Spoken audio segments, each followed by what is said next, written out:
In this live active session, we would like to share with you what we believe makes our school a fantastic place to educate your children. We would like to share with you some short video clips, all of which were recorded before COVID so the children don't have masks on, and discuss with our senior leadership team what makes us unique. There'll be an opportunity for you to ask us some questions at the end of the session, and if you could use the live chat box on your screen and type in any questions you'd like our senior team to answer. Today we are live at our primary school campus. As part of Nord Anglia Education, we have two campuses, our primary school campus located in Circumvent 71 and our high school campus in Ekamai. Firstly, I'd like to introduce you to Mr. Paul, head of our school, who will share with you how we work with our families to create a happy, positive, stimulating learning environment, inspiring our students to be the best that they can be, following their dreams and their passions.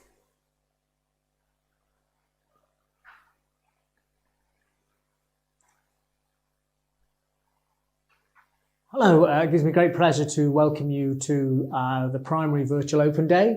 My name is Paul Schofield, I'm the head of school. I've been with the school about 20 years now, and we've certainly changed over that time. We were a very, very small school at the beginning of about 150 students, and now we're a school of 2,000 students, which really means that your children can have some amazing opportunities here. Throughout that time, we've had the same mission statement. Our mission is to provide an inclusive international education in a safe, happy and supportive environment where all the needs of the individual learner are met. Happiness in a mission statement 20 years ago was very unusual. Now it's become very much of a buzzword along with well-being. But we take happiness very, very seriously here and always have done. We want your children to be happy, because if they are happy, they will be able to be expected to work hard, and they will really enjoy their learning with their dedicated teachers that are creating a topic-based curriculum that they can really get into. Across the school, there's an amazing amount of opportunities. Within the curriculum, we've got, as I say, some wonderful teachers that will be class-based, and your child will join one of those groups. The other things that the curriculum offers are music, where we've got specialist music teachers linked to the Juilliard School of Music in New York. And we've got a fantastic program where in the end, in year 5 and 6, they choose an instrument that they will bring home and play and learn. There's a whole range of other opportunities there. In the physical education, we've got a wonderful team of sportsmen and women who provide football, rugby, all the things that you would imagine in a sports program, as well as specialist swimming teachers. And then we've got specialist dance teachers and gymnastics specialists. So again, children of any age across our primary school can really have an amazing time enjoying themselves with people who really know about the activities and subjects they're getting involved in. Another area that your children will shine is in our languages program. From year 3, they can study either Mandarin, French or Spanish. And really they get in year 3 to taste all 3, and then they choose the one they would like to specialise in and stick with, hopefully all the way through to IGCSE and possibly IB in the senior programme. Alongside that, we run first languages in French, German, Korean and Japanese, which can start as early as reception or year 1. There's a specialist language teacher for that language who teaches children in those nationalities, their first language. That means if they're developing English or if they're already fluent in English, they'll end up being bilingual speakers, as well as being surrounded by Thai and studying Thai across the school. In our mission statement, we have the word inclusive and supportive. They're really, really important things when you run a school like ours that has an open admissions policy. That means we accept families as a whole. We take our families into the school, and we look to work with you, the parents, to be able to support your child, whatever their needs. And we built a large amount of expertise and skills around that. We have a learning support department with therapists, specialist teachers and counsellors. And let's face it, as children grow at any age, there can be challenges that they face. And what we want as parents is people around us who can offer us strategies and support and help. And our learning support does that. Sometimes it's educational challenges that children face. Sometimes it's self-esteem. Sometimes it's anxiety. We've got people in school that can help you, working together as part of our school community, that will allow them to really be able to get through those issues and develop and reach their full potential and enjoy all the other opportunities that are here in school. As I said earlier, happy children are what we want. And with the Learning Support Department and with all the different things that brings, I feel we can make your children really feel a part of the school community, whatever gifts they bring. And when you look at the richness of our curriculum, the richness of our extracurricular programme, and the strength of the school community, you would feel that working together with us, we will be able to make your children, allow your children to reach their full potential. Please have a look at us, look carefully at what we offer. And you're going to hear a lot of things this afternoon that will explain more about the school and how we want to work to create that happy child that you want both at school and at home.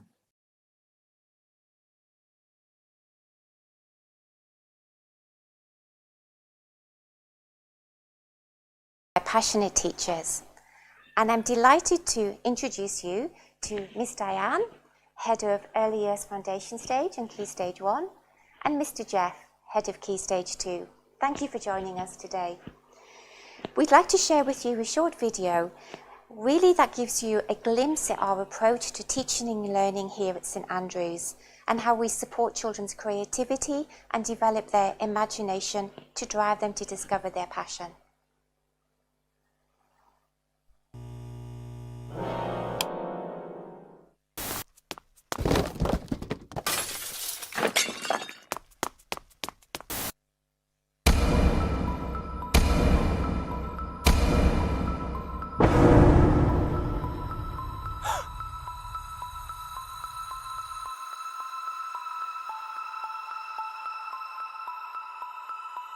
It's been a bit of a problem. You cannot go in the classrooms. When your teacher calls you, can you say bye to your mummies and daddies? Go with your teacher.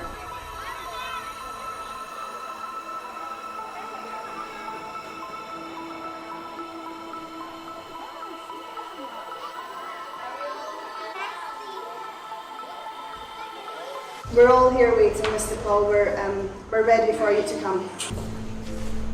Morning. To have Miss Emma on the phone in Sustainability Week, when we're all working together to find that all of a sudden your classrooms are out of action, things all over the floor, glitter, glue, pencils. Are you sure you didn't leave all that yesterday? No! Well, what's happened? Earthquake. Earthquake? Maybe an animal. An animal? If we look at the CTZ coverage, hopefully we'll be able to see what's gone on. Oh my God.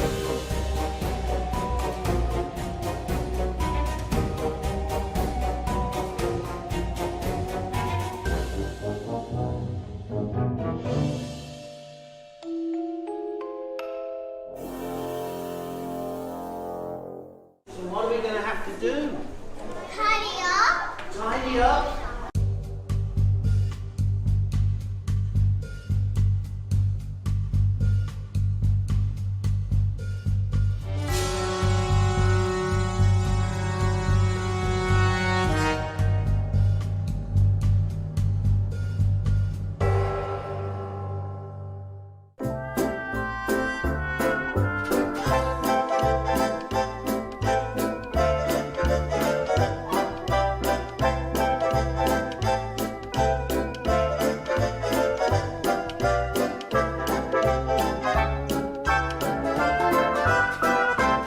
We need to find a way to find out what happened. I want to tell your mum and dad using Cecil, so I'd like you to try, maybe get some photographs and things of what's happened.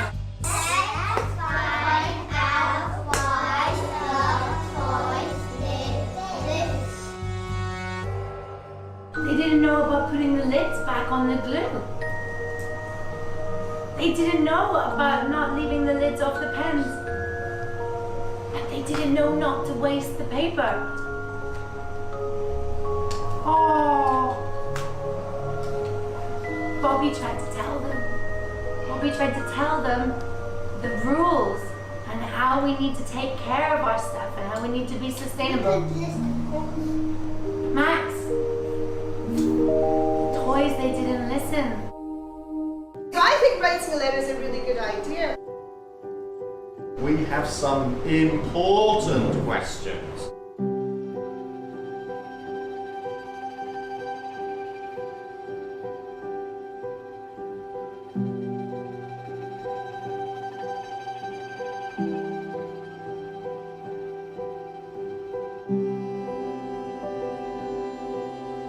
Maybe we'll write a letter back. Are you crazy? Does anybody else have a letter they want me to help them read? Dear Lucy, I was a little bit naughty. I used all the pens and didn't put the lids on. I was only drawing and sticking. Why is it wrong to waste resources? Make the world greener. Make the world greener and like it a lot.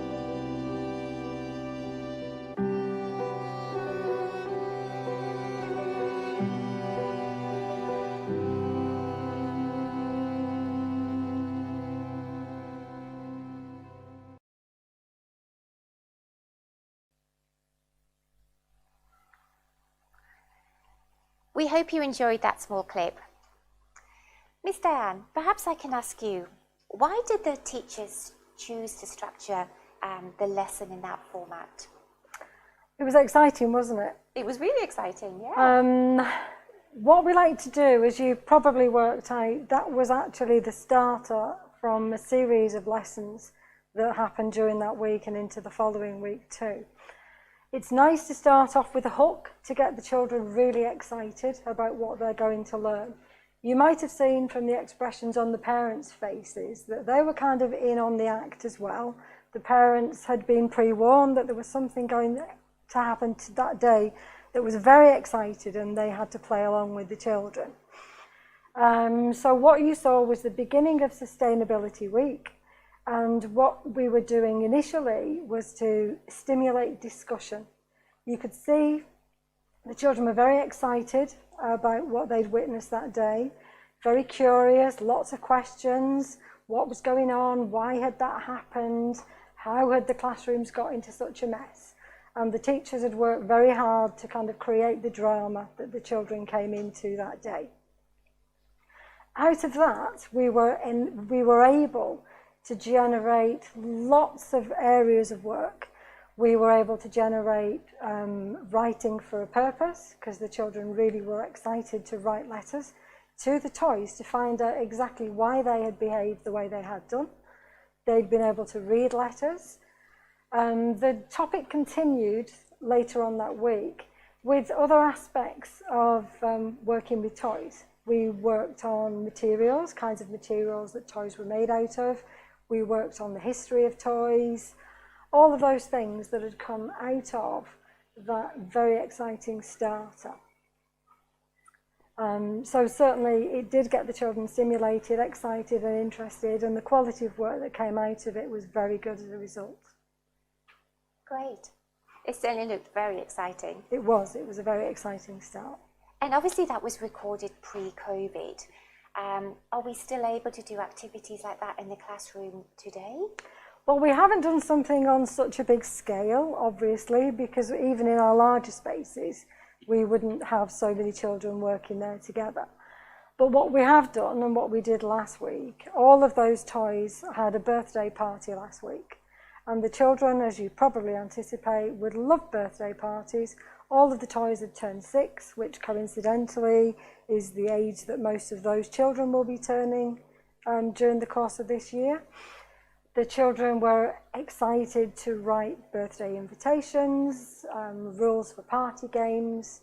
They found out about recipes to make some birthday cookies.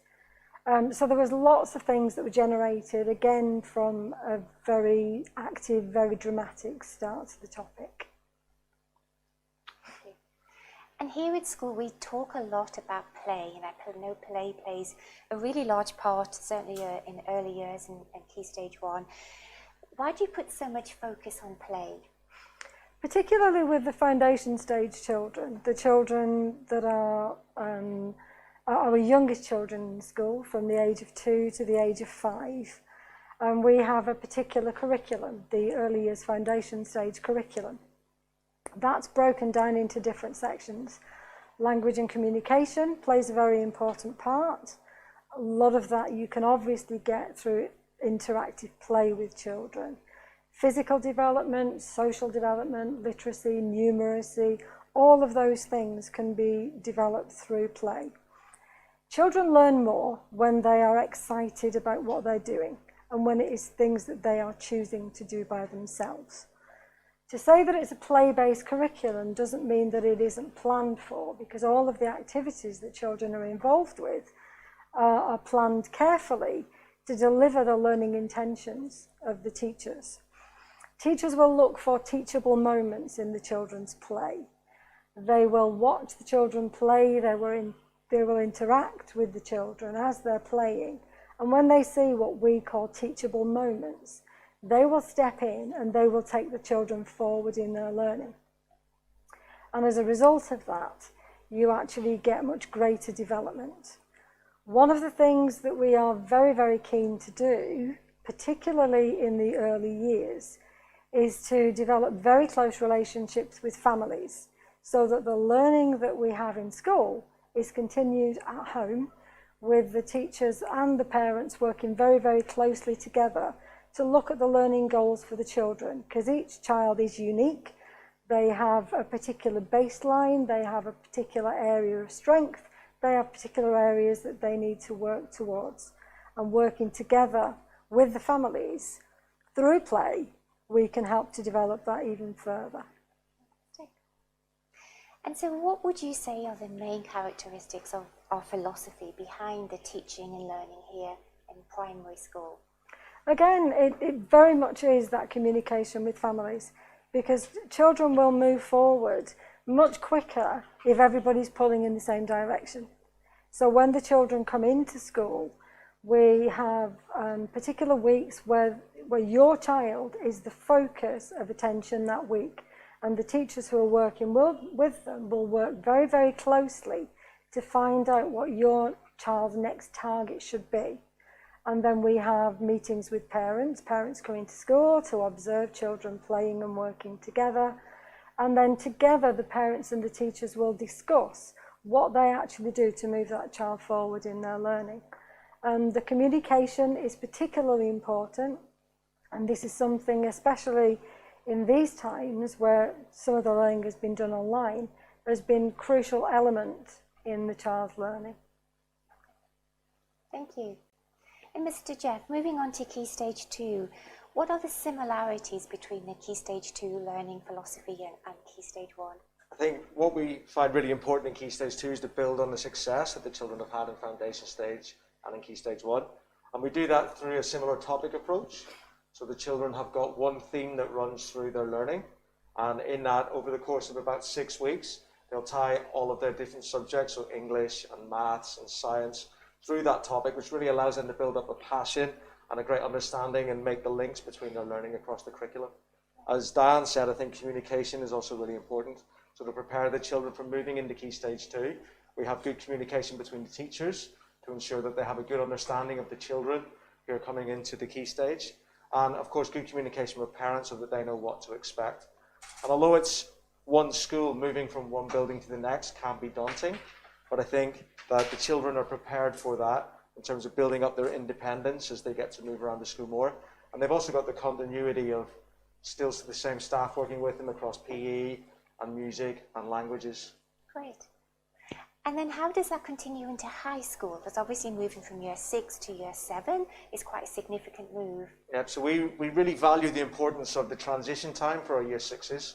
So in fact, just after Christmas, our year 6s are going to be spending some days at high school where they get to know the campus, some of the key staff at the high school, and experience what life's like as a high school student, so moving between lessons and having different teachers for every lesson, which is very much different than primary school. And across the rest of the year, we'll also build in opportunities for the children to go across, spend some time on that campus, and just get more comfortable with the idea of moving to high school. And we're an inclusive school. And how do you think that helps our school community being inclusive in our approach? I think our school is quite unique in Bangkok, in Thailand, in that we are truly inclusive. We live and breathe being an inclusive school. And I think that gives so much opportunity for the children to recognize in themselves what makes them unique, and also recognize in other learners what makes them unique as well, and how we work together and respect each other to create the community that we have here. I think it prepares the children for life, and recognizing that everybody's not the same, everybody might not have the same pathway for the future, but we all work together and respect each other through that. And we certainly have a very rich and vibrant community here, which is really fantastic. As part of Nord Anglia Education, we also benefit from some really fantastic partnerships, both with Juilliard and also MIT. Can you tell us about how these partnerships really inspire our children? Yeah, I mean, I think we're really lucky to have these collaborations. It gives the children something more than we as a school potentially could offer. So we get a chance to bring in Juilliard alumni from across the world and bring them into school, whether in person in years gone past or over the last couple of years. They've managed to join us virtually and share their expertise and really ignite the passion in the children in music, in drama, and in dance. And then MIT, so it also gives us a unique opportunity in terms of building up our STEAM curriculum. So STEAM is something we've been really working hard to develop over the last few years. And within this curriculum, it gives the children a chance to explore their passions. So children are leading the learning and exploring different ideas and building up a real interest in science, technology, maths, and the arts. Great, thank you. We'd like to show you a short video now that really shows you one of our Juilliard partnerships in action. This is one of our Juilliard music video clips.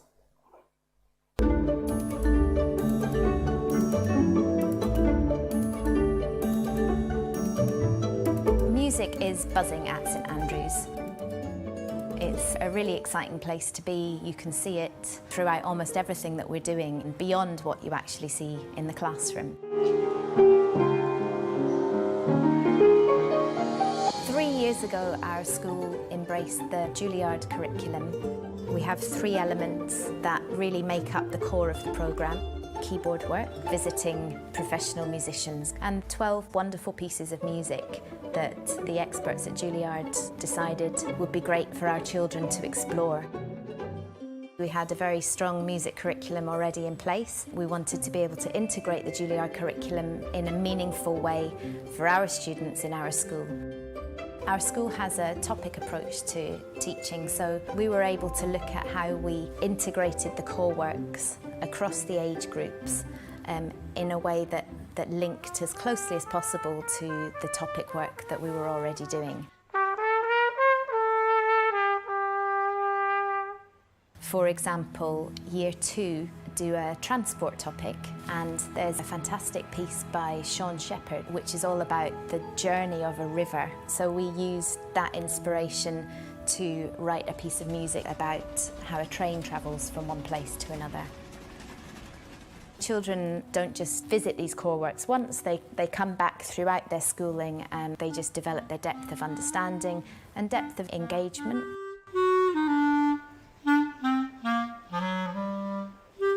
It's really a test of their self-confidence and their ability to adapt and set themselves different goals, because learning an instrument isn't easy. For us, as part of the music team, we want to support the children in taking those steps.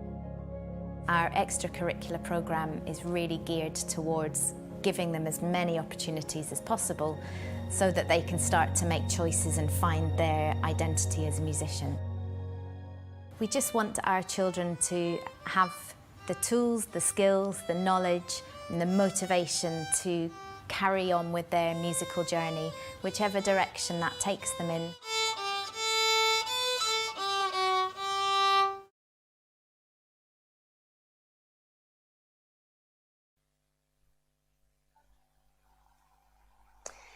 Inspiring passion also happens outside the classroom through our ECA, our extracurriculum activity programme, and our sports programmes. These provide a wide range of opportunities for children to try new skills, learn new interests, and also build new friendships. I'm delighted now to be joined by Mr. Steve, Deputy Head of School, and Mr. Damon, Head of PE and Sports at Primary School. Mr. Steve, perhaps I can ask you to share a little bit about our extracurriculum activity programme. Thanks, Sarah. Yeah, we have a really thriving ECA programme here at St Andrews. I think it's around 90% or over 90% of the students are involved in an ECA or sports activity after school, which is absolutely fantastic from our point of view to see so many of the students involved. They really do see it as part of the curriculum, as part of their school life. And, you know, at 2:45 when these clubs start, there's a real buzz around the place as the students are going to all their different activities. We run an hour of ECAs at 2:45, but because of the popularity, they go on to 3:45 as well, and so we run a second hour. So obviously those students are bussed around the city afterwards if they need to get home. So it's very well organised in that respect. So our teachers and teaching assistants run clubs, as well as external providers, which I'll talk about a little bit in a minute. But there's a real kind of variety of clubs that we do run. Anything from kind of arts and craft to you know, things like chess is very popular with the students, which is fantastic. Dance and language clubs as well from our language teachers, and there's real expertise there with our teachers. So, for example, our science coordinator runs the Science Rocks Club, and our drama coordinator runs the drama club, which is great. We also have an Eco Beasts club that is run by our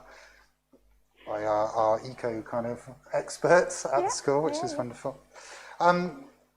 As I said earlier, the external providers come in as well with their expertise, and a lot of their focus is kind of 21st century kind of skills. So they look at like robotics and coding and things like that, which the students can really kind of take on with them into the future, which is great. Great.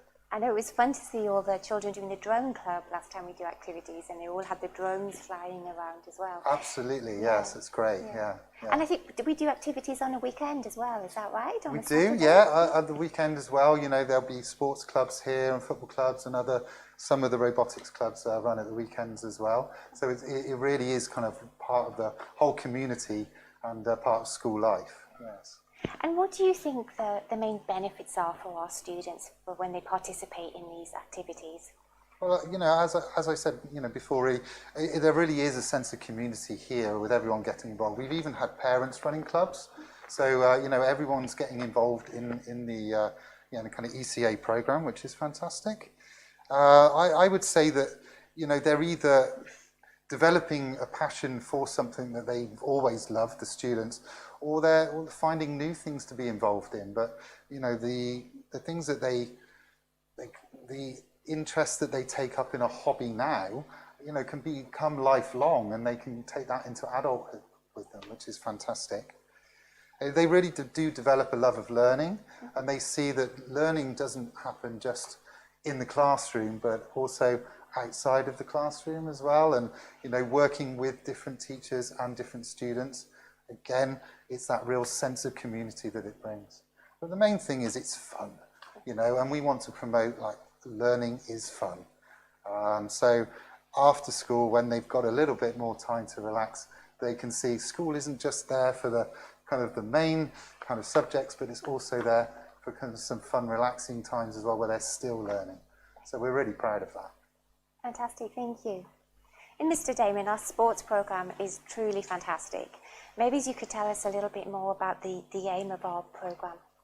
Thank you. Yeah, the main aim of our programme is to offer as many sporting opportunities as possible within an inclusive programme. We realise that we are the start of most children's journey in sport, and we want to give them as many positive experiences as possible within our programme. and to them to develop a lifelong love and passion of sport. Great. And could you maybe explain a little bit about the pathways that are available for the children? We have lots of different pathways in our school within the different sports. We have pathways for children that are just starting and their sport in life, and then we also have pathways for children who play and have more experience through the different sports. Just in terms of numbers, we have, last year we had over 700 children within our program. That's different children, and then also we had 400 children who competed against other schools across Bangkok also. So our program is very, very developed, and we have lots and lots of children involved every week within our program. And how do you make sure every child has an opportunity through that program? We make it make sure they have the opportunity, because we have a fully inclusive program.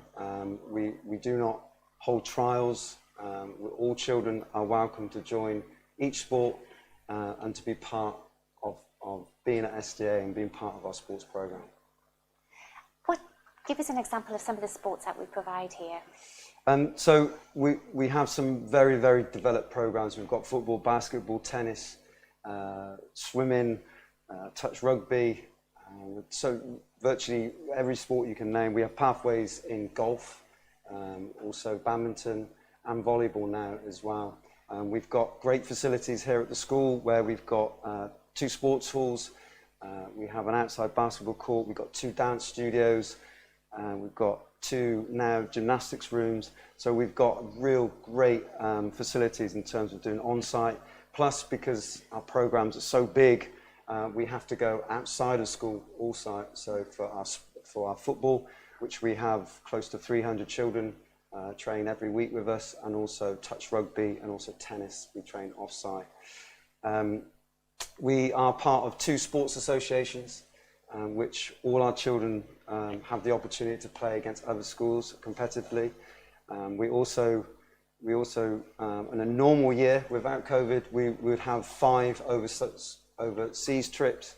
So we would have a football tournament away, we would have basketball, swimming, tennis, and then at the end of the year we would have Fabicia. We're a Fabicia school, so our children would go and compete against the best schools in Asia in terms of competing against other schools. And just to give you an idea, last time we had Fabicia, we were the most successful school in Asia in terms of how many trophies we did win. So not only are we a very inclusive school in which we allow all children to play sport here, we also develop very skilled individuals who can compete against the best in Asia.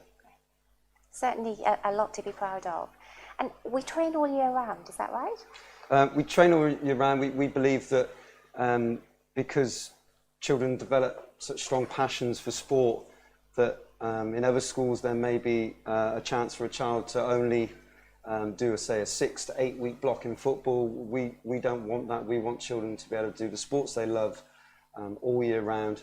So whether it is basketball, football, swimming, tennis, dance, gymnastics, children will have the opportunity not only to train, but also to perform and play against other schools. Plus we have, like Mr. Steve said, we have a weekend program which has all the sports here at the school for them to come in and do extra curricular exercise for us at school. And Mr. Damon, in terms of the benefits for the students to do PE in sports, what are the benefits for students?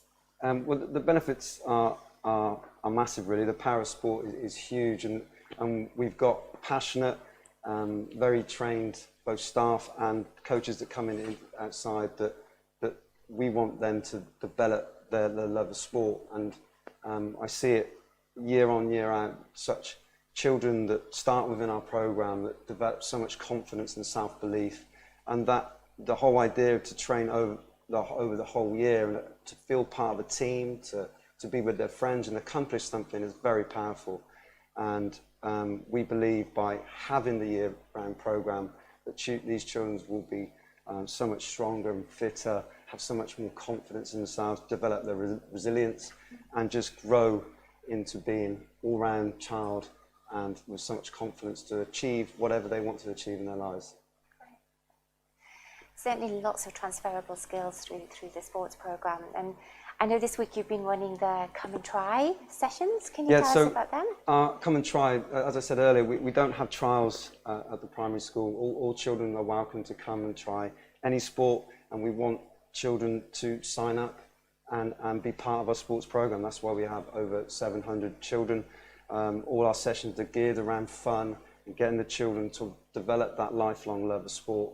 And we want children, as many as possible, to come, try a sport, meet the coaches, and start their journey with us within sport. Now, I know I've spoken a lot about sport there, but it would be a lot better if people back home can see in pictures what our sports programme is truly like with this short video.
Please don't remember to type any questions that you have for our senior leadership team in the chat box if you'd like us to ask that at the end. We'd like to just spend a couple of moments now looking about how the past 2 years have really impacted our school community.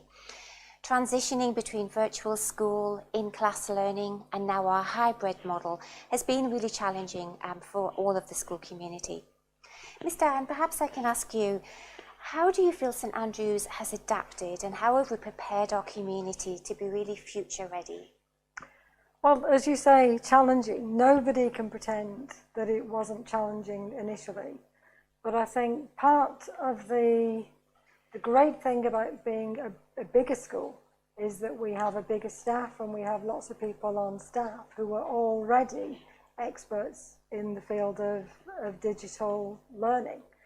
So they were able to support the rest of the staff until everybody was upskilled. And we were also able to support the parents in developing their skills, because of course it was a real partnership and still is a partnership between the parents and the school to make sure that the children were accessing the digital learning to the best of everyone's ability. It looks different depending on which area of school you were in. And as you said, you know, we've gone through different models as our situation here in Bangkok has changed.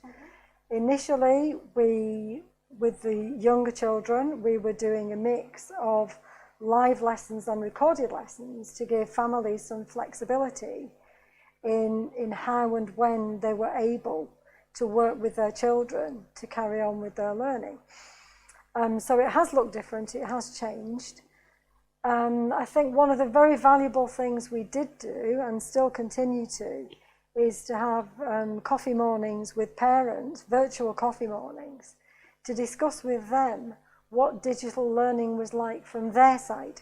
So any adaptations that they could suggest, things that would make it easier for them to be able to support their children, were things that we were able to change and we were able to build in.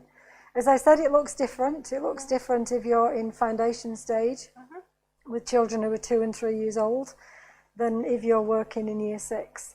And I'm sure Jeff would agree with that it is different, but there are some things that are quite familiar across the year groups. The hybrid learning is a new model that we are working on with at the moment. Maybe Jack can talk a little bit more about that. Yeah, I mean, one of the things that we've noticed through the VSE is the fact that everyone's been reflective on their journey. So the VSE's kept evolving the whole way through, from our very first foray almost 2 years ago, when it was very new to everybody. Throughout it, we've listened to feedback from parents and always looked to keep things evolving. And at present, what that looks like is a hybrid model in which we've got some children joining us from home and some children in the classroom, but still really working collaboratively together. And I think it's a testament to the power of all of the children and teachers to embrace that technology and become really familiar with it. And it's seamlessly transitioned now, so children at home are able to engage in lessons and communicate in groups with their friends in class to continue the learning experience. I mean, I think one thing it's valuable to mention is the fact that the children who have actually stayed with us and have been working online, even children who've been accessing the VSE from different countries, it's been much, much easier when they've returned to school to slot back in to working on the campus, because they've already, even though they're working online, been able to get relationships with their friends and with their teachers. So when they've come back into school, it's been much easier for them to continue to develop those relationships. Children who weren't managed to access the learning online have found it a little bit more difficult at times. Fantastic, thank you. So that sort of brings to the end our discussion for this afternoon, but we'd really love to take your questions. So please type your questions in now. We have a couple that have already come through, so let me just have a quick look through those. So, Mr. Jeff, somebody's asked us, one of their children has some learning support needs. Can you please explain a little bit more about our learning support program? Yeah, so I think we have a very varied and a wide learning support program across the school, which means that we're able to cater for children with a huge range of needs. I think one of the successes of our learning support program is all about communication and being clear. So if a parent arrives at school and they know their child has some learning needs in any form, if they're open with us and let us know at the start, we can then build a program to tailor the needs of that child. And it works across a range of things, from simple interventions to boost up a child who might not be so confident in an area such as maths, through to more intensive interventions where it might be children come out into a smaller group to really target the areas that they might find challenging. Okay, great. Dan, a question for you, if that's okay. A family, obviously we're a British-based curriculum following English as the main language in the classroom. A family have asked around if their children maybe don't have such great English speaking skills. How can we help them in terms of support for an English language program? Well, obviously we do have a whole range here. We have children who join us direct from other countries, maybe Japan, and they arrive in the country with not a single word of English. We've got some children who maybe their speaking and listening in English is strong, but maybe they have never done any reading or writing in English. So we do have a very broad base of EAL needs. And as such, the programs for these children are different. Some children may, for example, be withdrawn into small groups when their peers go to a Thai lesson and they get additional English, whereas other children might benefit more from the EAL teacher actually going into the classroom, into the mainstream, and working alongside them so that they can pre-teach some of the new vocabulary and they can stay with them and support them during the lesson. So it is very much dependent on what the child needs, similar to with the learning support scheduling. We have a special group of teachers who are dedicated to teaching children with additional needs, and we have learning support assistants as well who can go in and they can support children in class or work in small phonics or other particular aspects of EAL. Fantastic. And moving on from EAL, Jeff, we have a question about language options. Maybe you can talk a little bit about modern foreign languages and our first language programs. Yeah, so across the school we've got quite a rich program of languages. As Sarah said, we have first languages, we have MFL, and then running alongside both of those, we have the Thai program, which is accessible to everybody in school, and we really value the importance of Thai as a language, whether you're a Thai citizen or whether you're somebody new to the country to get to experience a little bit about Thai culture. In terms of modern foreign languages, they begin in year 3, and we have 3 language choices available. They're Spanish, French, and Mandarin. And children, when they move into year 3, will actually get a taster of each language. So they get to experience some of the language before then moving forward and choosing one. And the idea is that they pick up that language in year 3 and then carry that right through into high school. And by that time, they should be proficient in the language and could, if they choose to, take an exam in that language. And then alongside that, we have a first language program. So we have first languages in French, German, Japanese, and our newest first language is Korean. So children from those countries will work with teachers to follow a curriculum similar to what they will get in their home country, but obviously with an international flavour to match what we offer at school. Right, thank you, Jeff. One more question, Diane, for you. How many student teachers do we have in each of the classes? I know that changes in each of the year groups.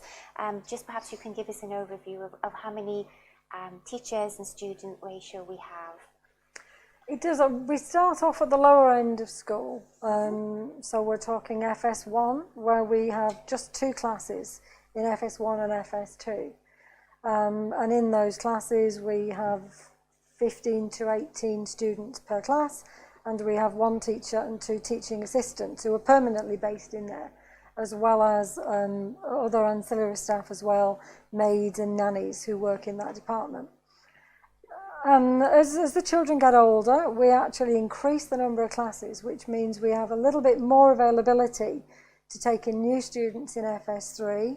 And from FS3, where we have 3 classes, we go to 5 classes in year 1, and we go to 6 classes in year 2. So each year, we move some of the children around, we create new classes, and that means that we can welcome in new students, which is great, because that allows us to balance the classes so that we've got a range of nationalities, we've got a good mix of boys and girls, different abilities. We've got children who are new to English, children who are very proficient in English. And then when they move up into Key Stage 2, then we go from 6 classes to 7 classes, and that's how it then remains from year 3s through to 6. And there's generally, in the lower age group, we have smaller numbers, obviously, because those children needed that additional support.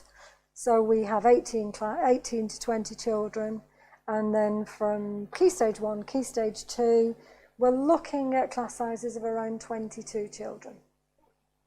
Okay. Fantastic. We've actually had a question about how do families apply to the school, which is really fantastic.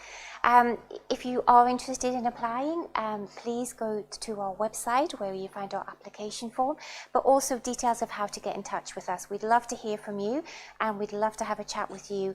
So please either drop us an email or give us a call, and we'd be delighted to show you around our school campus.